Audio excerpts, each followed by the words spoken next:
টালিগঞ্জের বিখ্যাত এক অভিনেতা যিশু সেনগুপ্ত বাংলা সিনেমার গণ্ডি ছাড়িয়ে যিনি নিজের জাত চিনিয়েছেন বলিউডেও। শুধু এই দুই ইন্ডাস্ট্রি নয়, অভিনয় করে সুনাম কুড়িয়েছেন সাউথ ইন্ডিয়ান সিনেমাতেও। বিশেষ করে বিগত কয়েক বছরে নিজের অভিনয় দক্ষতায় তিনি মুগ্ধ করেছেন দক্ষিণী সিনেমার ভক্তদের। আসল নাম বিশ্বরূপ সেনগুপ্ত হলেও ডাকনাম যিশু হিসেবেই অধিক পরিচিত তিনি, যদিও যিশু প্রধানত একজন ক্রিকেটার ছিলেন। কিছু সাব জুনিয়র খেলায় বাংলার প্রতিনিধিত্ব করেছেন, কিন্তু বাংলা চলচ্চিত্রে তার আগ্রহ ছিল অনেক। তাই অভিনয়ে ক্যারিয়ার করার চেষ্টা শুরু করেন। হাতেখড়ি হয় টিভি সিরিয়ালের মাধ্যমে। এরপর আসেন টালিগঞ্জে। শুরুতে ব্যর্থ হলেও একসময় বাংলা ইন্ডাস্ট্রিতে নিয়মিত কাজ পেতে ও করতে থাকেন তিনি। কিছু উল্লেখযোগ্য কাজেও সাফল্য পেয়েছেন হিন্দি সিনেমাতেও, যার মধ্যে বরফি, পিকু, মণিকর্ণিকার নাম নিতেই হবে। সিনেমার পাশাপাশি সারেগামাপা, ডান্স বাংলা ডান্স ইত্যাদি নানা রিয়েলিটি শোতে তিনি কাজ করেছেন। নানাভাবে আলোচনায় থেকেছেন গত 2 যুগ ধরে। তবে গত কয়েক বছরে তার যেন নতুন করে উত্থান হয়েছে। অভিনয় দক্ষতার ছাপ রাখছেন ভারতের সব ইন্ডাস্ট্রিতে,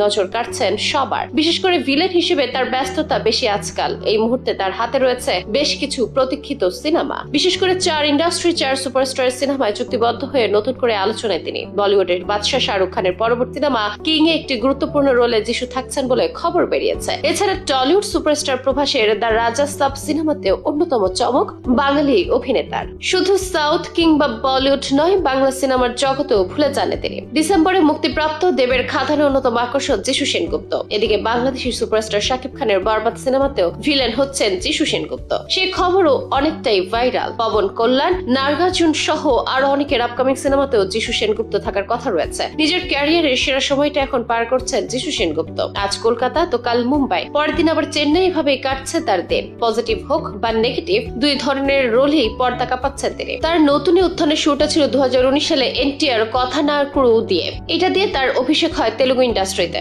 ছোটখাটো চরিত্রে নজর কাড়ে সবার। এটার পর 2020 সালে অশ্বত্থামা ও ভীষ্মা দিয়ে সাউথে খ্যাতি পান তিনি। বিশেষ করে তেলুগু ইন্ডাস্ট্রিতে তার নাম ডাক ছড়িয়ে পড়ে। নতুন নতুন কাজের অফার আসতে থাকে। 2021 সালে নজর কাড়েন মায়েস্ট্রো শ্যাম সিংহ রয় দিয়ে। এভাবেই তিনি নিয়মিত হয়ে যান তেলুগু ইন্ডাস্ট্রিতে। তার অভিনয় দক্ষতা নজর কেড়ে নেয় সবার। বিশেষ করে ভিলেন হিসেবে খ্যাতি অর্জন করেন সাউথ সিনেমায়। 2022 সালে বিপুল জনপ্রিয়তা পাওয়া সীতারামমেও সীতা অর্থাৎ মৃণাল ঠাকুরের ভাইয়ের চরিত্রে দেখা যায় যিশুকে। এভাবে ধীরে ধীরে হয়ে ওঠেন সাউথ ইন্ডিয়ান সিনেমার চেনা মুখ। আর এখন সাউথ তো বটেই, ভারতীয় প্রায় সব ইন্ডাস্ট্রিতেই তার দাপট।